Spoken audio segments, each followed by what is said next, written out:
জানেন কি চট্টগ্রামের চেরাগী পাহাড় নামটি কিভাবে এসেছে? কেনই বা এই জায়গার নাম চেরাগী পাহাড় হলো? আজকের ভিডিওতে জানব চট্টগ্রামের ঐতিহাসিক চেরাগী পাহাড়ের নামকরণের পেছনের কিংবদন্তি। কি ছিল সেই ঘটনা, বিস্তারিত জানব এই ভিডিওতে। সাথে আছি আমি এস এম ফারুক। চলুন ফিরে যাই সেই 14 শতকে। বিখ্যাত সুফি সাধক হযরত সৈয়দ বদর আউলিয়া রহমতুল্লাহি আলাই সমুদ্র পথে চট্টগ্রামে আগমন করেন। সে সময় এই অঞ্চল ছিল গভীর জঙ্গলে ঘেরা এবং জনমানব শূন্য। কথিত আছে তিনি একটি মাটির চেরাগ হাতে পাহাড়ের চূড়ায় উঠলে জিন পরীরা তাকে বাধা দেয়। তখন তিনি তাদের কাছে শুধু চেরাগ রাখার জন্য সামান্য জায়গা চান।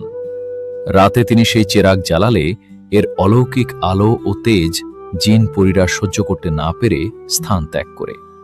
এরপর ধীরে ধীরে সেখানে মানুষের বসতি গড়ে ওঠে, আর সেই অলৌকিক চেরাগের স্মৃতি থেকেই জায়গাটির নাম হয়ে যায় চেরাগী পাহাড়।